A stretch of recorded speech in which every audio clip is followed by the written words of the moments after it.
মাধবপুর গ্রামের পাশে পুরনো একটা কবরস্থান। রাতে ওদিক দিয়ে গেলে নাকি কুকুরও ঘেউ ঘেউ করে না। রফিকের ঘর ঠিক সেই কবরের পাশেই। লোকজন বলে রাত 12টার পর কেউ ওখানে টেকে না বেশি দিন। তারপর এক রাতে রফিকের হঠাৎ করে ঘুম ভেঙে যায়। বাইরে যেন কেউ মাটি খুঁড়ছে, খচখচ শব্দ হচ্ছে।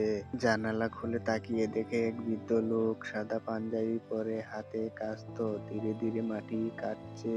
আশ্চর্যের কথা, লোকটার ছায়া নেই মাটিতে, আর মুখটা এত ফ্যাকাশে যেন রক্ত নেই দেহে। তারপর রফিক ভাবলো হয়তো কেউ চোর, কিন্তু হঠাৎ লোকটা মুখ তুলে বলল, তুই ঘুমাসনি রে রফিক। তারপর রফিক ভয় পেল। সে তো নামটা বলেনি কারো কাছে। কবরে হাওয়ায় শীতল ঘ্রাণে জমে গেল বুকের রক্ত।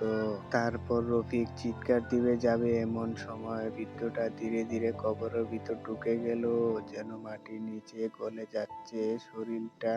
তারপর রফিক দরজা খুলে বাইরে ছুটে গেল, কিন্তু তখন হঠাৎ বিদ্যুৎ চলে গেল, অন্ধকার হয়ে গেল চারদিকে বাতাস শুরু হয়েছে, ভেজা মাটি আর পুরনো ফুলের ঘ্রাণ। সেই ভয়ানক হাসিও শোনা যাচ্ছে।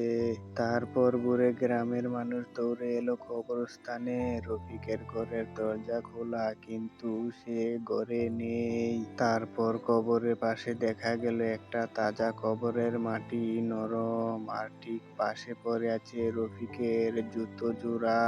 তারপর সবাই ভাবলো হয়তো চোরেরা কবর খুঁড়েছে, কিন্তু রাতে গ্রামের প্রহরী শুনেছে এক কণ্ঠ, আমি এখন ঘুমাই রফিকের সাথে। তারপর থেকে কেউ আর রাতে ওদিক দিয়ে যায় না। কবরের পাশ দিয়ে গেলে কানে আসে মাটি খোঁড়ার শব্দ। মাঝে মাঝে কবরের ধারে দেখা যায় সাদা পাঞ্জাবি পরা এক বৃদ্ধ, মাটিতে হাত চালাচ্ছে ধীরে ধীরে। তো বন্ধুরা, কেউ ওই কবরের পাশ দিয়ে গেলে সেই কণ্ঠ আবার বলে ওঠে, তুই ঘুমাসনি রে রফিক।